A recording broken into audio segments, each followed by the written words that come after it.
인생의 겨울이 남긴 것들. 암은 씨앗이고 꽃이고 열매였다. 지은이 이경련. 챕터 2. 낯선별 여행자가 하는 말. 32점. 정을 낭비하지 말자는 다짐. 이렇게 가물가물해질 날이 올 줄 알았다.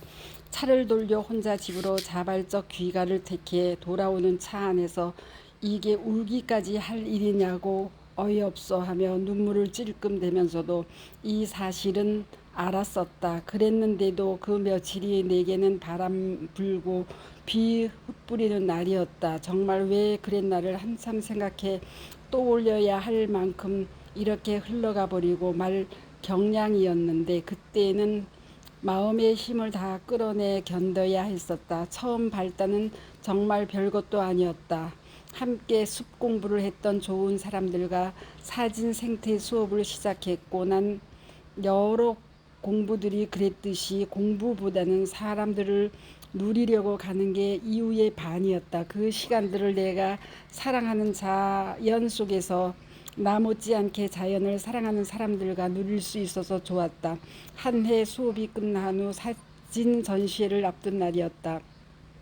전시회 준비를 위해 함께 숲 공부를 했었던 장소에 도착해 숲 해설사 공부를 하며 함께 걷고 함께 올려다보던 장소들과 나무들 사진을 찍어 전체 단톡방에 올렸다.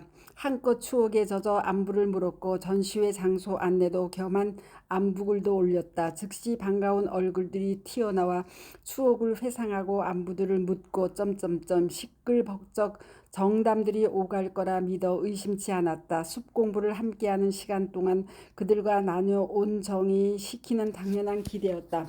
아무도 답이 없었다. 40여 명에 가까운 동료들은 다음 날까지도 단 한 사람도 단톡방에 얼굴을 내미지 않았고 한마디의 정담도 오가지 않았다. 정다웠다고 기억했던 그들에게 그렇게 젖혀져 본 기억이 없었기에 꽤나 상처였던 걸로 지금도 기억된다. 예전에 그렇지 않았던 우리였는데 뭐가 잘못된 걸까? 더 고약한 건 그들이 단체로 내가 어떡하나 지켜보고 있는 듯한 느낌마저 들었다는 것이다. 쌤 말도 안 돼요 라고 손을 내저줄 얼굴들이 또 오르긴 하니 다행이다. 어쩌다 한 번씩 누군가와의 관계가 어긋난 듯 느껴질 때 내가 제일 먼저 하는 일은 나를 돌아보는 일이다. 내가 무슨 실수라도 한 걸까? 잘못 산 게 있을까? 나도 누군가의 단톡방 안부에 일일이 튀어나가 안부와 정담을 나누지 못할 때가 있다. 바쁜 시간일 수도 있고 그냥 조용히 나서고 싶지 않을 때도 있다. 한참 지난 후에 참견하기 못해 그냥 지나칠 때도 있다. 그들도 그랬을 수 있다.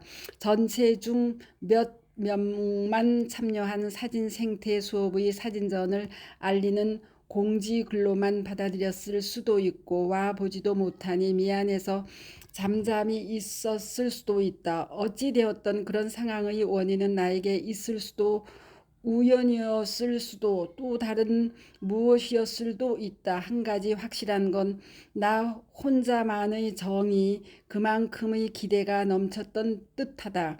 그 정과 기대만큼의 상처가 며칠간의 경량식 일화로 이어졌던 얘기들이 초점이 아니라 그런 상황들을 대해온 내 마음 습관에 대해 얘기하고 싶었다. 이 나이까지 살아오며 누군가에게서 은근히든 대놓고든 젖혀져 본 기억은 많지 않지만 여러 상황과 환경 속에서 겪은 또 다른 스트레스는 무수했을 것이다. 그 숱한 상황들을 겪어내며 이런 식의 대응으로밖에 살 줄 몰랐던 내 마음 습관에 대해 얘기하고 싶은 거다. 두 번째는 그 서운함이 깔린 상황에서 전시회에 가본 날이었다. 나는 전날 가서 도울 수 있는 일을 하고 온 후 다음 날 또 가서 본격적인 전시 작업을 돕지는 못했다. 아니 하지 않았다. 어떤 기준으로 어떻게 작품들이 배치되고 위치가 정해졌는지도 당연히 몰랐다. 그 작업들을 그 현장에서 함께 했던 사람들의 작품들이 더 주의 깊게 다뤄지고 배치된 건 당연한 것이다. 게다가 그 상황에서 내가 출품한 촬영한 내 사진 작품에 대한 애정이나 자부심이 특별했던 것도 전혀 아니었다. 나는 진술했듯이 사진 공부보다는 사람들과 자연을 누리러 가는 사람이라 카메라로 제대로 찍은 사진들이 아니라 폰으로 촬영한 사진들을 제출했다. 그것이 기준이 될 수도 있었겠다.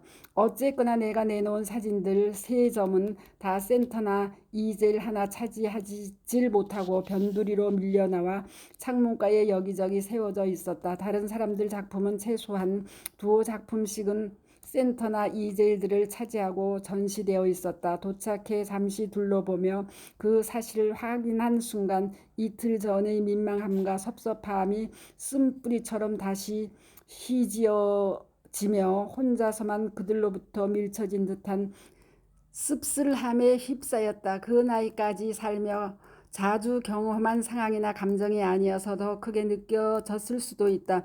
지혜자들의 말과 글로 듣고 읽어서 이해한 내용을 삶으로도 잘 살아낼 수 있다면 얼마나 좋을까. 내가 모든 사람들을 다 좋아하거나 인정할 수 없는 것처럼 나 또한 누군가에게는 싫은 사람일 수 있고 그로부터 젖혀질 수 또 있다. 그것이 아프다면 나 또한 그 사람이 되어서는 안 된다. 그 전제를 빼버리고 나는 그 몸살을 알았던 걸까? 나는 왜 주변인으로 방치되거나 젖혀지면 안 되는가? 그때 누군가가 날 젖히려는 그 기세를 확산하려는 미세한 움직임을 느꼈고 그것이 사실이 아니라 한참 엇나간 헛다리였다 할지라도 나는 그때 그 전제부터 꺼내 들였어야 했다. 그 전제는 삶에 있어서 상수에 가깝다. 아니 상수이다. 나만 예외이길 바라는 기대 자체가 오만일 수 있다. 미성숙한 사고 그 자체이다. 그 상황을 대하는 기본 전제가 잘못된 것이었음을 미성숙 그 자체였음을 이제라도 깨닫고 수정할 수 있어 다행이다. 나는 90%쯤 감정과 감성에 좌우되는 사람이고 관계지향적인 사람이다. 무슨 검사애성가도 그렇게 나왔었다. 가까운 사람들과의 관계가 불편해질 때 나는 가장 큰 스트레스를 느끼는 사람이다. 미성숙한 감정 상태에 기울어 있던 당시의 상황에서 2번의 상처가 휘저어지니 그 자리에 계속 있는 게 편치 않았다. 친밀한 그들 사이에 이물처럼 내가 껴있는 듯한 불편함이 느껴졌다. 날 젖히려는 기운이 섞인 듯 느껴지는 그 공간이 불편했다. 50 중반을 훌쩍 넘긴 나이가 무색하도록 그런 상황 하나를 의연히 대처 못하고 쓴물이 비죽비죽 비집고 나오려는 나를 들키고 싶지 않아서 엄한 막내 핑계를 대고 집으로 돌아왔다. 나오기 전에 변두리로 밀쳐진 내 사진들이 안 되어서 누군가의 이의제를 빌려 내 사진들을 올려놓고 제법 센터에 놓여져 있었던 것처럼 사진으로 찍어 남겼었다. 내 사진들에 대한 마음 말고 다른 마음 하나도 섞여 있었음을 나 혼자서는 안다. 돌아오는 차 안에서 삐죽대고 터져 나오는 울음을 냅두고 나는 새삼 깨달았다. 내가 암에 걸린 이유가 여럿 있겠지만 이렇게나 변변치 못한 다부지지 못한 마음 바탕으로 인해 세상 별일 아닌 이래도 쓸데없이 휘둘려댔던 순간들의 합 또한 그 원인 중 하나였을 거라는 사실을 나는 누군가와 눈 맞추고 대적하는 것보다 혼자 질질 우는 게 더 편한 사람이었다. 그런 내가 등신 같고 너무 싫지만 그게 더 편하니 어쩔 겐가. 스트레스를 받으면 우리 몸은 여러 메커니즘을 통해 암세포들이 좋아하는 환경으로 바뀐다는 사실을 아프고 나서 알게 되었다. 저산소, 저체온, 고혈당 상태가 되고 혈액은 산성화된다고 한다. 정신적 스트레스가 물리적 결과인 염증까지 일으킨다는 사실 또한 놀라웠다. 이 모든 것이 다 암세포들이 좋아하는 환경이다. 게다가 몸속 신진대사 활동들을 망가뜨리는 일까지 하는 게 스트레스라고 들었다. 끝이 아니다. 스트레스는 백혈구 수치도 떨어뜨린다고 한다. 백혈구가 우리 몸을 지키는 면역 군대들이다. 나는 백혈구 수치가 너무 낮아서 코로나 백신 접종도 못했다. 정상이 4천에서 만인데 2천까지 떨어졌었고 최근까지도 3천 아래에 머물러 있다. 다른 원인일 수도 원래 타고난 것일 수도 있다. 스트레스 없는 삶이 어디 있을까? 스트레스가 저렇게 엄청난 짓을 저지르는 걸 정확히 안다면 누구든 맥없이 휘둘리고 살 생각을 애시당초 고쳐먹을 것이다. 나 또한 그랬다. 예전의 그 쑥맥처럼 여전히 당하고 살면 큰일 난다는 걸 엄청난 수업료를 지불한 후에야 알게 되었다. 그래서 그 수업료가 억울하지 않다. 또 한 번의 상황이 내 나름으로는 더 있었지만 생략하기로 한다. 별 대단한 일도 아닌 그 세 번의 상황들을 잊어버릴까봐 두어 번 일부러 떠올려 두었던 기억이 난다. 이렇게 글로 남기고 싶었기 때문이다. 몹시 슬픈 경험들은 늘 글로 남겨졌던 내 삶의 습성이 시키는 일이다. 남들이 들으면 별일도 아닌 일일 수 있다. 정작 나를 슬프게 했던 사람들조차 엄청난 오해라고 손을 내저을 수도 있다. 그런데 내게는 이렇게나 긴 글을 남기게 되는 쓰라린 생채기가 되었다. 그만한 일들이 생채기가 되는 사람이 나란 사람인 걸 나도 어쩌지 못한다. 내가 정을 주었고 받기도 했던 사람들로부터 떨어져 나와 스스로 거리를 만들며 며칠을 내일이 앞산만 오르내렸던 기억이 난다. 그냥 오르내리지 못했고 그 며칠 동안 내게는 강력한 도우미가 필요했다.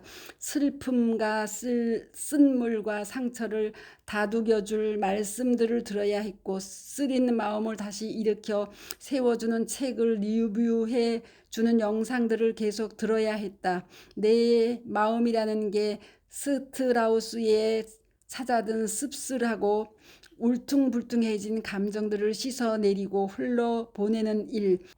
그것들 속에 함몰되지 않고 멀찍이 떨어져 남의 일인 듯 담백해서 바라볼 수 있는 일이 여전히 만만치는 않다. 만만치 않은 게 인간스럽다고도 느낀다. 로봇처럼 무심히 그 작업들이 되길 바라지 않는다. 단지 예전처럼 마구 휘둘리지 않고 그 모든 상황들을 스스로 인지하면서 대응해가는 뚜렷한 주체가 되고 싶기는 하다. 여러 책들이 내게 그걸 가르쳤다. 그럴 수 있어야 그 모든 못된 짓들을 일으키는 스트레스에 잡혀 먹히지 않는다는 사실도. 인생은 날씨와 같다. 맑은 날, 흐린 날, 바람 부는 날, 비 오는 날, 폭풍우가 휘몰아치는 날들이 대돌이표처럼 돌고 돌며 이어지는 게 인생이다. 그것이 인생이란 것의 기본 설정값이다. 그 모든 것들의 합 그 자체가 인생인 것이다. 우리는 그 사실을 자주 잊거나 아예 생각하지 못하고 산다. 그래서 마음속에 비바람이 휘몰아치는 날이면 그날이 온 삶인 듯 허우적대고 휘청인다. 빠져버린다. 이제는 안다. 그날이 다가 아닌 것을, 내일은 부신 햇살로 찬란해질 것을, 내 마음의 게스트하우스에 내일은 평온이라는 익숙한 손님이 다시 찾아들 거란 걸, 슬픔이 걸음이 됐던 눅눅한 시들을 햇살 좋은 날 꺼내어 바싹 말리는 걸 여적지도 못했는데 비스무리한 시 둘을 다시 보탠다. 그 시간들에 매갈이 없이 당하지만 않아서 시가 내리 눅눅해지만은 않아서 다행이라고 또 쓴다. 뒤늦은 깨달음은 녹아들지 못한 반쪽짜리 사유였음도 이제야 읽히니 다행이다. 1. 낭비란 귀중한 자원임이 전제가 되어 쓰이는 말. 내 안에 해프게 넘쳤던 정이라는 천연 자원 혼자만의 메아리가 될 때 하게 되더라. 정을 낭비하지 말자는 다짐. 2. 누군가에게서 젖혀지면 슬프고 아프다. 인정. 안 그럴 수 있는 건 내가 아니다. 그 다음 할 일을 정할 수 있는 것도 나. 살아온 삶을 돌아보는 일, 미처 못 지운 얼룩과 파인 흠결을 찾아내는 일, 지우고 메워 다시 세우는 일, 날 젖힌 글을 품는 일. 누구나 할 수 있는 일로는 마음이 클 수 있다. 나쁜 일이 좋은 일 되게 할 수 없다. 나쁜 일로 좋은 일 만드는 실력 키워준 그가 고마워질 때 어제보다 잘한 나와 만난다. 리아의 마음 노트 가로 박노해의 걷는 독서 따라하기 가로 33. 다른 말을 하는 사람. 오랜만에 대학 친구들을 만났다. 비 때문에 미뤄진 모임이었는데 내가 부추겨 수도권 친구들끼리만 모이게 했다. 식사와 다가를 나누며 우리는 만만찮은 삶의 내공들로 풀어가야 하는 인간 관계, 특히 나이 들어가는 부부의 삶에 대해 많은 이야기들을 나눴다. 어느 부부 관계에서나 문제가 있었고 아이들이 없다면 이혼하기 쉬울 것 같다는 얘기에도 공감을 나누었다. 때맞춰 일주일 넘게 이어지고 있는 남편과의 갈등으로 해결이 필요했던 나로부터 시작된 얘기들이었다. 여자들이 남자들보다 평균 수명이 더 긴 이유 중 하나로 여자들이 수다가 꼽힌다고 한다. 수다를 통해 마음속 응어리도 풀어내고 공감도 나눌 수 있기 때문이다. 스트레스가 풀리는 것이다. 스트레스가 만병의 근원이라는 얘기가 지극히 과학적인 근거를 가진 팩트라는 사실을 암을 겪으며 하게 된 여러 공부들로 알게 되었다. 그런 속풀이를 할 수 있는 친구들이 있으니 다행 중 다행이다. 그런데 친구들과 헤어져 혼자가 되었을 때 나는 한 가지 사실을 확인할 수 있었다. 예전 모임에서도 그 생각이 뚜렷했었다. 건강한 친구들과 모였을 때 난 다른 말을 하는 사람이 된다는 사실이다. 그 다른 말들은 다른 생각들로부터 나오고 다른 생각들은 그들과 다른 특별한 경험을 했고 지금도 하며 사는 다른 삶에서 비롯된다는 사실을 다시 확인하게 된다. 어느 때부턴가 나는 비타민C 전도사가 되었고 맨발 걷기 전도사가 되었다. 마스크를 계속 쓰고 살 때 어떤 일이 벌어질 수 있는지에 대한 사실이 기록된 자료들도 그냥 지나치지 못하고 누군가와 나눈다. 아프고 난 이후 내 삶으로 흘러들어와 내 삶의 안전장치가 된 고마운 경험들을 그 근거가 되는 자료들을 혼자만 누이지 못하는 사람이 되었다. 오래된 친구들이나 친밀한 사람들과의 모임에서 단톡방에서 나는 기승전 건강 경험을 전하는 사람이 된 것이다. 때로는 그런 나를 불편해하는 시선을 느낄 때도 있다. 그 호불호를 감수하기로도 마음먹게 되었다. 지금은 그 얘기들이 들리지 않거나 불편할 수 있지만 언젠가 어떤 상황 가운데 그 얘기들이 누군가의 삶으로 흘러들어가고 적용된다는 사실을 경험했기 때문이다. 나를 불편해하는 시선이나 마음을 잠깐 견디면 내가 나눈 이 얘기들이 누군가의 삶 전체를 구하고 일으키는 귀한 씨앗이 될 수도 있다고 나는 믿는다.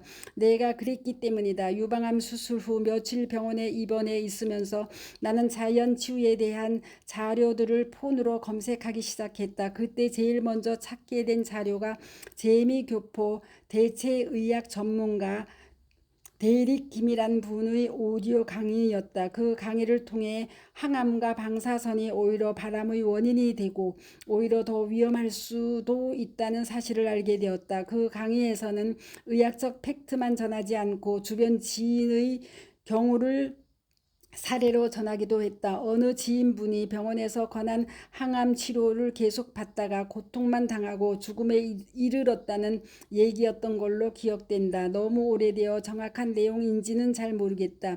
지금에 이르러 둘러봐도 그런 경우들은 많고 많다. 그런 얘기들이 내게는 너무 무서웠다.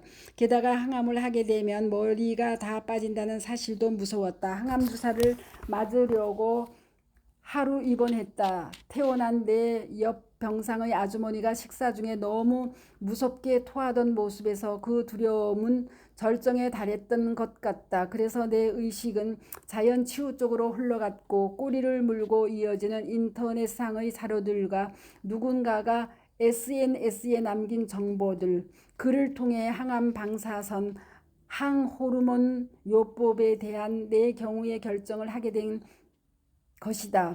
수술만 받은 후 자연 치유 쪽으로 처음부터 방향을 잡게 되었던 것이다. 어디까지나 내 경우에 한정되는 이야기이다. 그런 결정이 모든 사람들의 경우에 다 적용되어서도 안 되고 그럴 수도 없다. 개개인의 병기와 상태에 따라 현명하게 판단하고 결정해야 한다. 암을 진단받았다면 현대의학적 치료가 필요한 사람들이 대부분일 것이다.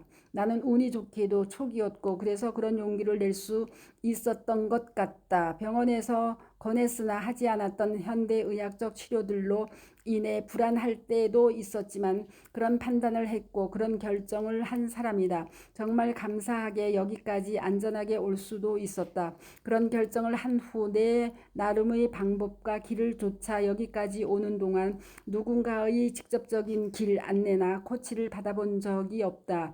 다 인터넷 검색을 통해 하나하나 알게 되고 공부하게 됐고 깨닫게 된 사실들을 바탕으로 자연치유의 길을 안전하게 걸어왔다. 먼저 암을 경험한 사람들이 SN상에 남겨둔 직간접 경험의 자료들과 스토리들이 있었기에 올 수 있었던 여정이다. 그래서 나도 그 작업들을 힘이 닿는 대로 해왔다.